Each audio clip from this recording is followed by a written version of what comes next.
Hola, ¿cómo están? De nuevo, recuerden, estamos aquí en el FITS 2022, el evento de innovación y tecnología social más grande para América Latina y también a nivel global.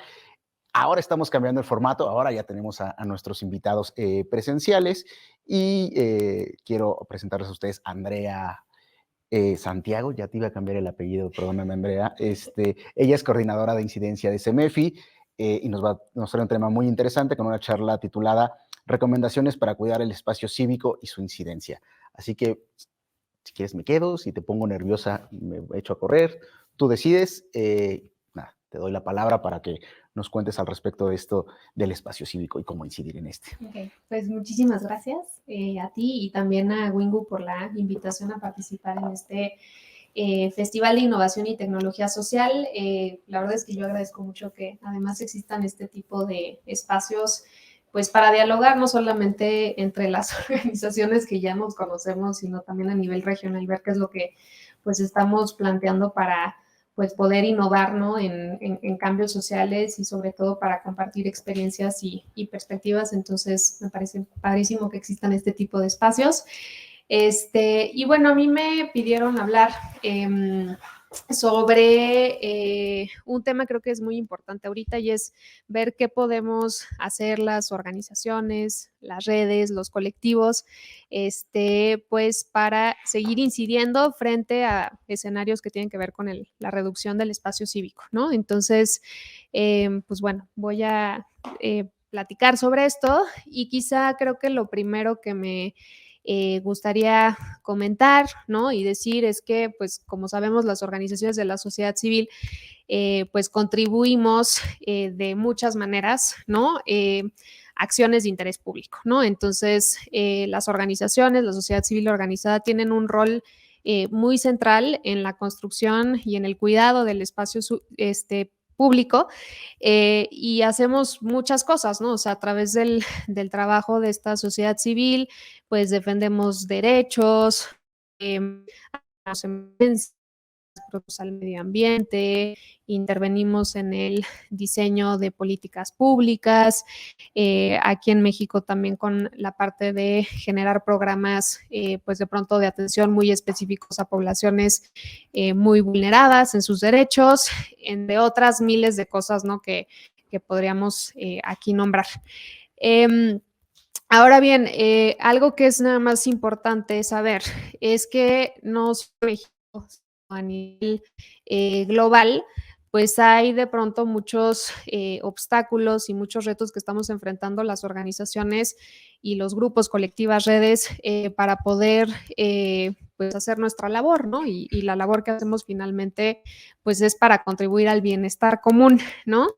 Y me gustaría como mencionar algunas de de estos desafíos y de estos obstáculos que estamos viendo y que tienen que ver con la reducción del espacio cívico.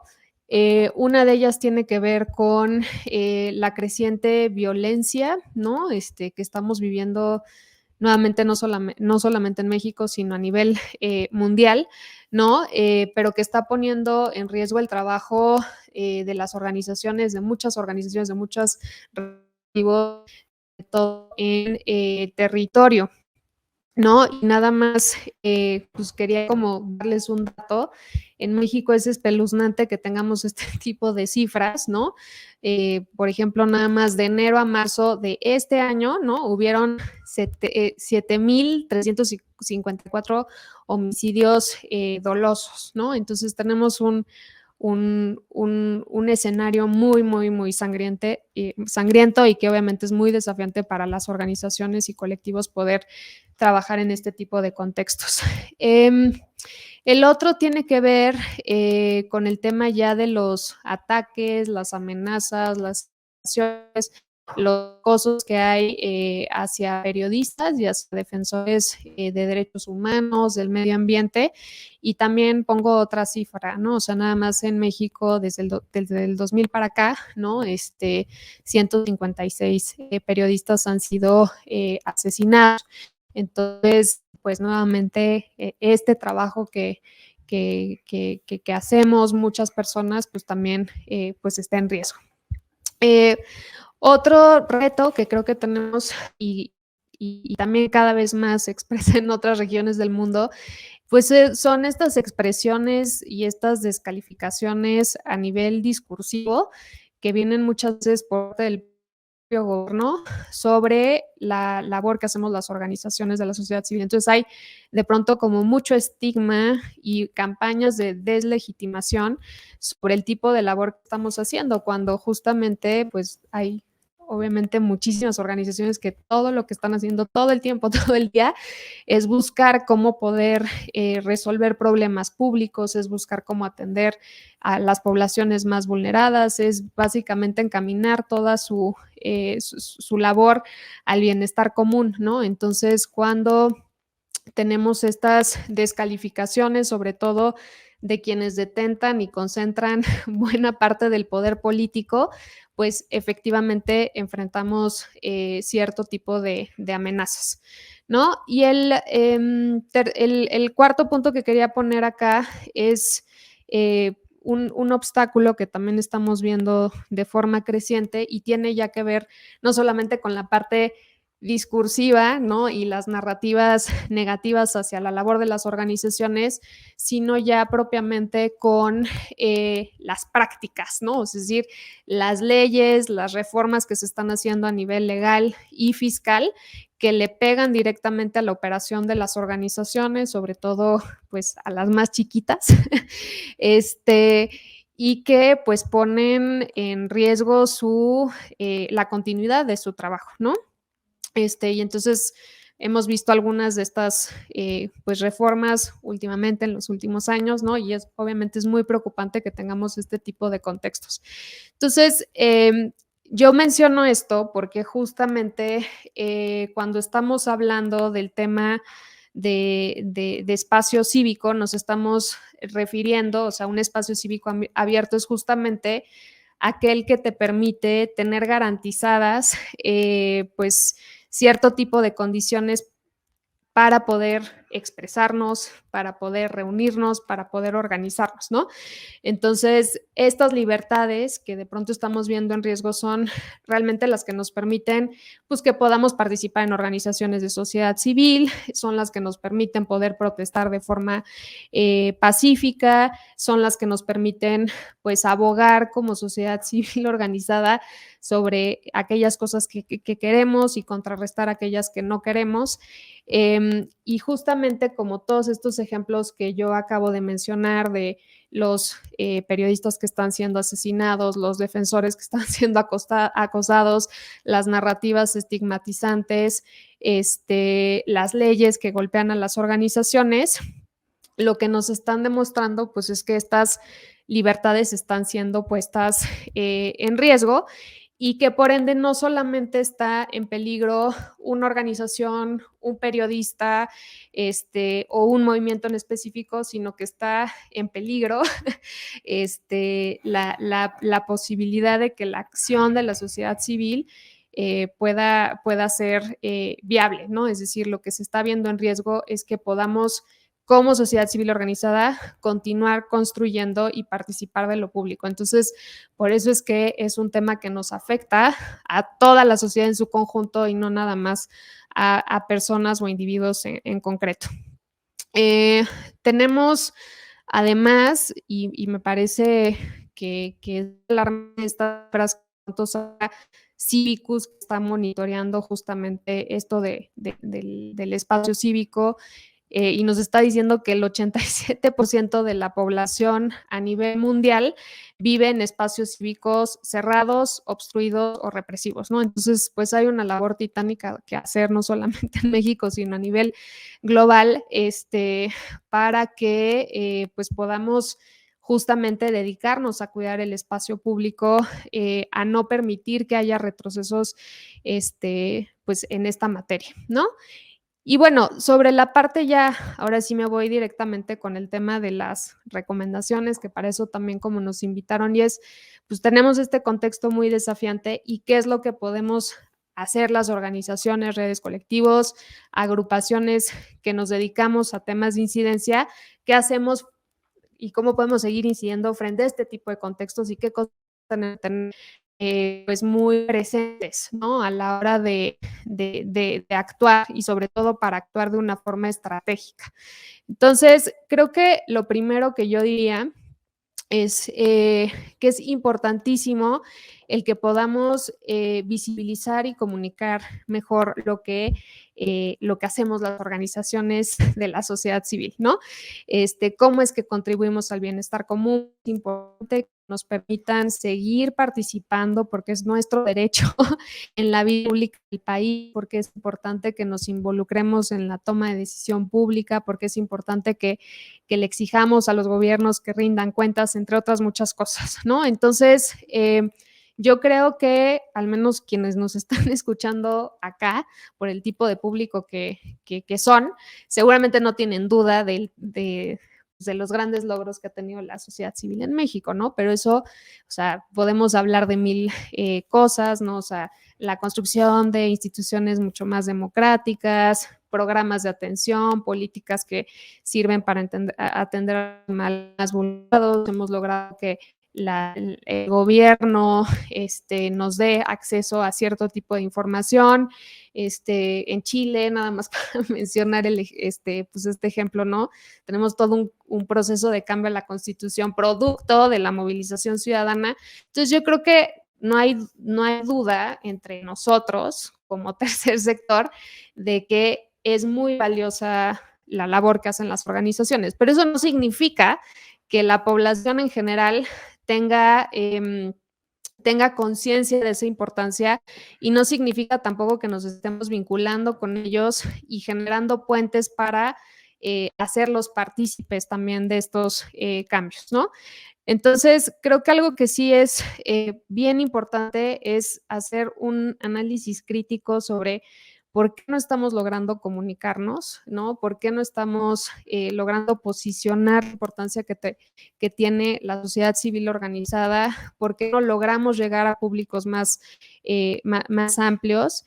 Y me parece que es importantísimo el que podamos pues reunirnos para pensar bien en las estrategias de comunicación para salir de esta burbujita en la que muchas veces nos tocamos porque terminamos hablando siempre los mismos, ¿no? Es fundamental esto y además es estratégico porque cuando se está reduciendo el espacio cívico, cuando tenemos estas campañas de pronto de deslegitimación de lo que hacemos las organizaciones, es bien difícil, ¿no? El poder construir de pronto como una gran masa crítica, que la población nos apoye y combatir esos discursos porque finalmente somos, pues, todavía poquitas personas las que nos dedicamos a este tipo de cuestiones, ¿no? Entonces, sí es muy, muy importante el salir de ese ensimismamiento y buscar canales y mejores formas de comunicarnos para salir de este tipo de burbujas. Es obviamente además muy desafiante porque estamos en un contexto donde tenemos muchos estímulos de comunicación todos los días. Sabemos que la atención en este mundo es un recurso, o sea, es un bien muy escaso, ¿no? Entonces sí tenemos que ponernos mucho más creativos con esa parte.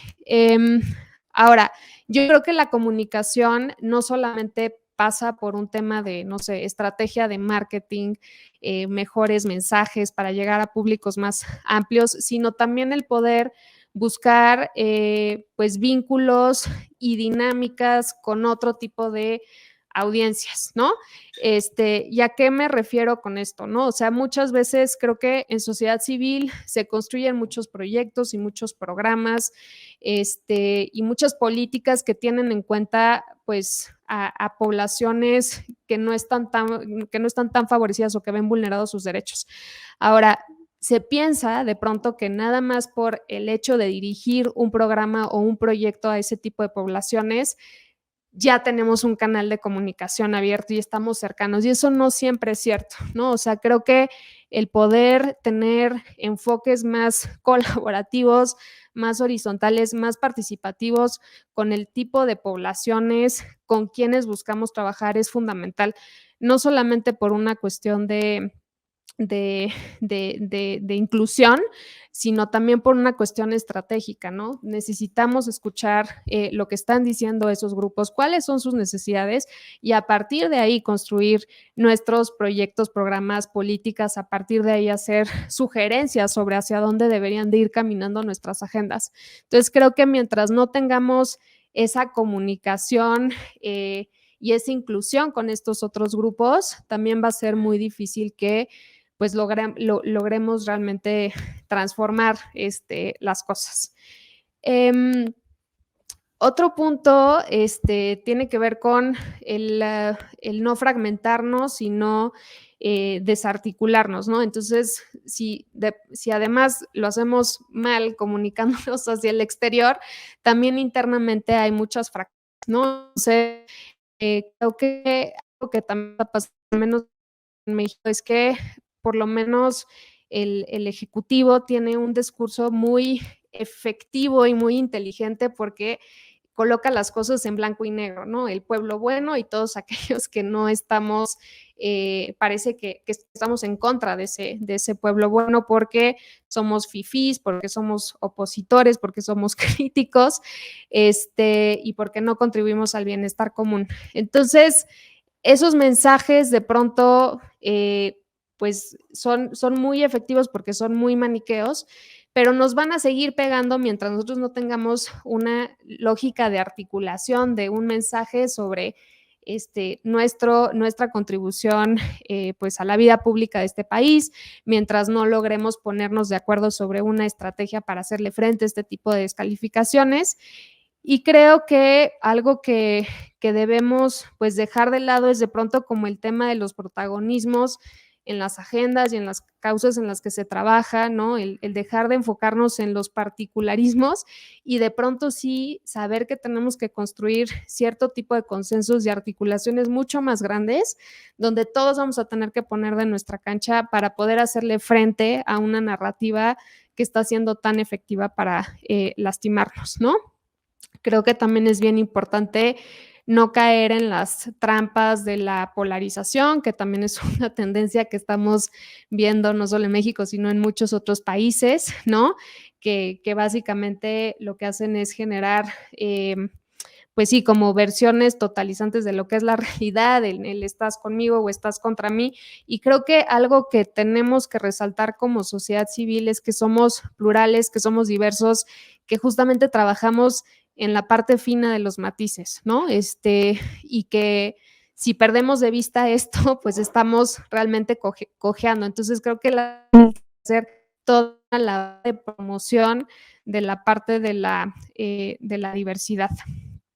Eh, algo más que tiene que, o sea, que yo diría como recomendación es el tema de las alianzas y parece muy obvio, creo que normalmente las organizaciones de sociedad civil, movimientos, redes, hacemos muchas alianzas, pero de pronto hacemos alianzas con quienes están trabajando los mismos temas, ¿no? Y de pronto no ubicamos que hay una diversidad de actores con quienes podríamos también tener interlocución y hacerlos partícipes, ¿no? Del cambio que estamos buscando propiciar, ¿no?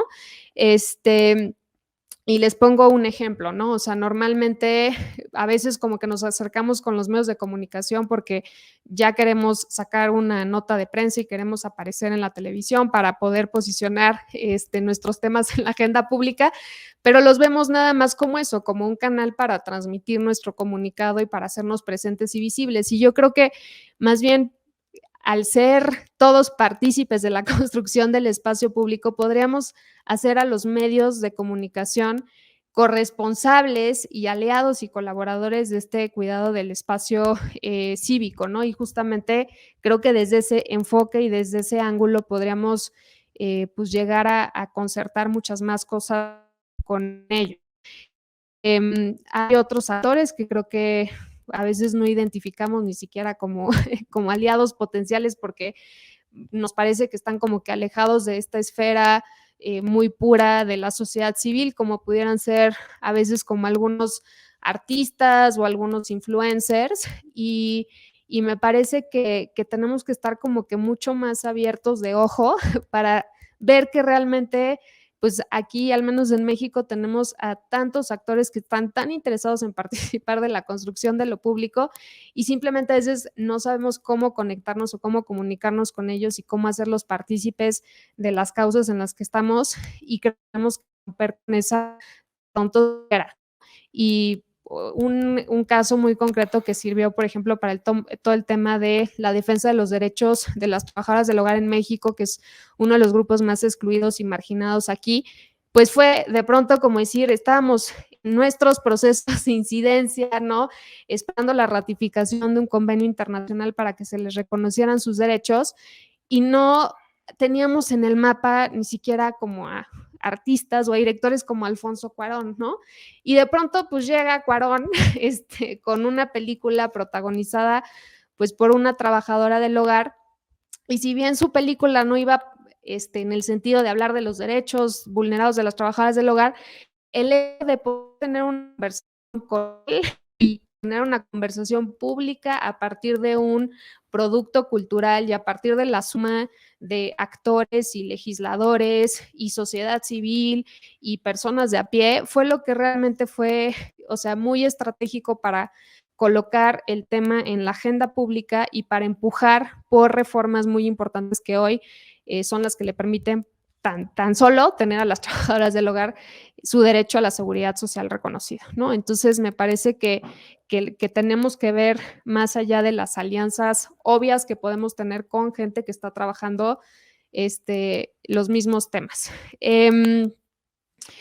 Y bueno, sé que tengo ya como muy poquito tiempo, diría como 2 recomendaciones más. El poder ejercitarnos en salirnos de la caja, el pensar fuera de la caja. Necesitamos probar nuevos caminos, por eso celebro mucho que haya este tipo de espacios y de festivales que están centrados en esto. Y tenemos que salirnos de la caja porque el mundo donde vivimos es desafiante, es cambiante, es veloz, ¿no? Y necesitamos estar pues preparados para poder buscar caminos alternativos para poder incidir, ¿no? Y creo que otra cosa que es fundamental, iría como recomendación, es la parte de no perder de vista la importancia de un buen diagnóstico a la hora de abordar un problema público.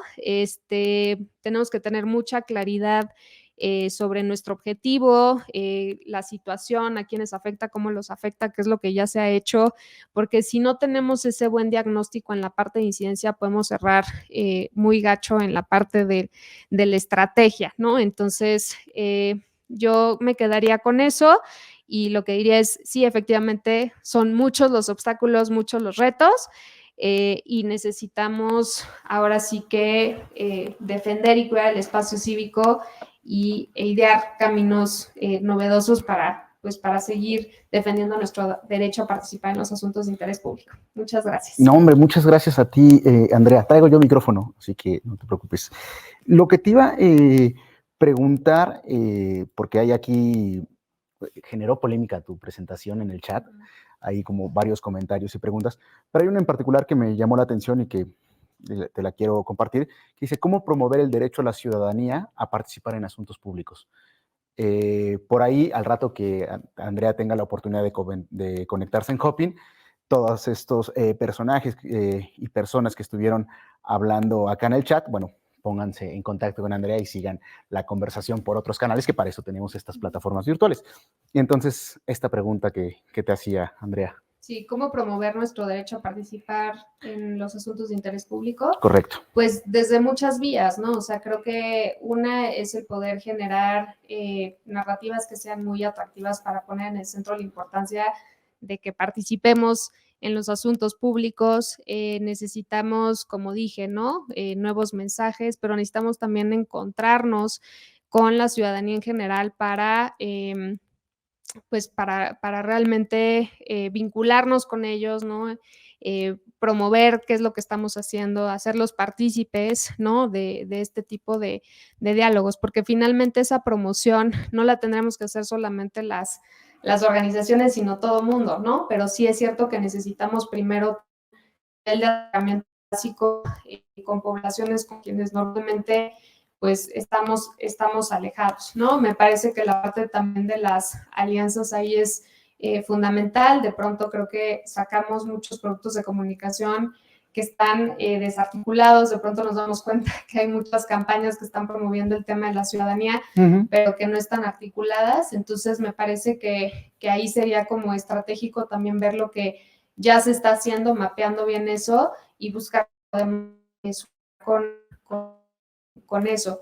Y bueno, yo también diría que también atraviesa por una labor pedagógica, o sea, podríamos pensar en intervenciones ya más a nivel escuelas, universidades, ¿no? Donde realmente pudiéramos no solamente decirlo en el discurso de por qué es importante, sino también invitar a la gente y sumarla y enseñar caminos donde sea evidente por qué esa participación es importante y lo que se puede desencadenar a partir de pues la suma de muchas personas, ¿no? En este tipo de temas. Yo creo que la práctica es sobre todo la que nos enseña por qué es importante esta participación. Ya uno que está metido en una causa y todo, es muy difícil que a uno lo saquen de ahí, pues, y que uno niegue la importancia de lo que significa aportar a la vida pública del país. Claro. Mira, acá tienen otra pregunta. Pueden contactar otros ejemplos que dabas, si hay algún repositorio donde pudieran encontrarlos o son distintas investigaciones, ¿cómo es? Sí, no, o sea, yo lo que hice ahorita fue como un recuento, pero me pueden contactar a mi correo, es andrea.santiago@cemefi.org, a lo mejor lo podemos después escribir en el chat. Y algo que creo que también es bien importante es que, y quería decir eso, pero ya no me dio tiempo, y es el tema también de democratizar, ¿no? Los saberes de las personas que también estamos metidas en temas de incidencia. ¿Qué es lo que pasa? Que muchas veces llegamos muchos a empezar a empujar causas sin tener conocimiento, no sé, como más técnico, más profesional, y lo hacemos de forma intuitiva. Y muchas veces nos sale súper bien. Yo creo que son esfuerzos muy valiosos, pero de pronto cuando uno se da cuenta de, ay, no manches, había un manual para hacer incidencia que lo trabajó una organización que se dedica a fortalecer a otras organizaciones, me hubiera servido mucho para quizá delimitar mejor mi objetivo. Entonces creo que se pueden encontrar muchos materiales, hay uno de alternativas y capacidades que me parece muy bueno, y hay organizaciones que también se dedican a asesorar a otras organizaciones para poder incidir con un enfoque mucho más estratégico. Entonces, yo con mucho gusto se los puedo también compartir y hacer llegar, pero sí creo que la democratización del saber en temas de incidencia es fundamental para que también avancemos. Muchísimas gracias, Andrea. Y bueno, es que es un temazo, tiene tantas aristas, tiene que hablar un contexto mexicano. Resumir esto en 20 minutos, en realidad yo te di un poquito más, dije, bueno, que hable los 25, vamos bien, muy complicado. Te agradezco muchísimo el esfuerzo por intentar sintetizar, porque muchas cosas, porque pusiste primero mucho contexto, después ya fuiste a comentarnos cómo se podría hacer un poquito, muy por encimita, porque es un tema muy profundo. Entonces, Andrea, de nuevo, muchísimas gracias por estar aquí y nos vemos en la siguiente charla apenas en un par de minutitos. Muchas gracias a todos los que estuvieron en el chat, muy activos en esta charla. Ahí contacten a Andrea y